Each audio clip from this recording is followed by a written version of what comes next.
ایک انہوں نے کہا کہ اگر کسی کو نیگیٹو تھاٹس آئیں، منفی خیالات خود بخود آتے رہتے ہیں، تو آدمی کام کرتا رہے، کیا کرے؟ یعنی نظر انداز کر کے کام میں لگا رہے یا ان کو دور کرنے کی کوشش کرے، کیا کرے؟ دیکھیں، سب سے پہلے تو آپ ان منفی خیالات کے آنے کے سبب کو دیکھیں کیا ہے۔ کیا آپ کوئی غلط چیز دیکھتے ہیں، کوئی غلط بات سنتے ہیں، غلط قسم کا لٹریچر پڑھتے ہیں، یا خراب قسم کے لوگوں کی صحبت میں رہتے ہیں کہ جن کی گفتگو ذہن میں رہ جاتی ہے اور پھر وہ منفی خیالات کی پیدائش کا سبب بنتی ہے؟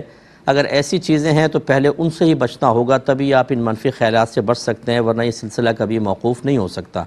اگر کوئی پانی میں کھڑا ہو اور چاہے کہ میرے کپڑے سوکھ جائیں تو اس کو پہلے پانی سے باہر آنا ہوگا، پھر دھوپ ہوا سے کپڑے سوکھیں گے، پانی میں رہ کر تو نہیں ہو سکتا۔ تو پہلی چیز تو یہ کہ ان کے اسباب کو آپ ختم کریں۔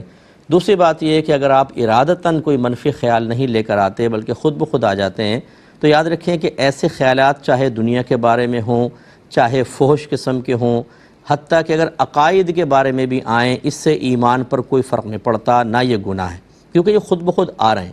صحابہ کرام علیہم رضوان بعد اوقات نبی کریم صلی اللہ علیہ وسلم سے عرض گزار ہوئے کہ یا رسول اللہ صلی اللہ علیہ وسلم، ہمیں بعض اوقات اس قسم کے خیالات آتے ہیں کہ ہم آسمان سے زمین پر گرائے دیے جانے کو زیادہ پسند کریں کہ یہ خیال آ جائیں، یعنی ان سے بہتر ہے کہ ہم اوپر سے نیچے گر جائیں۔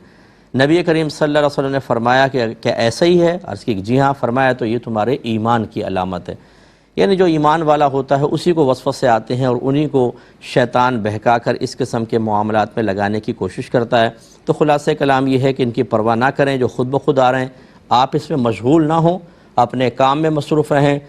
یا زیادہ خیالات ہیں تو اعوذ باللہ من الشیطان الرجیم پڑھیں، لا حول ولا قوت الا باللہ پڑھیں۔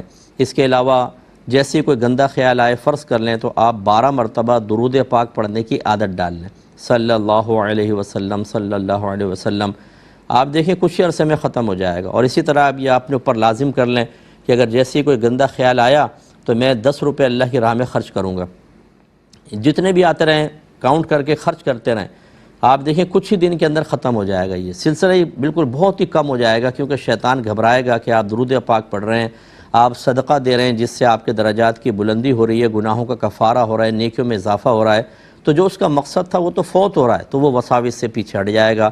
تھوڑا سا یہ حکمت اختیار کرنی چاہیے۔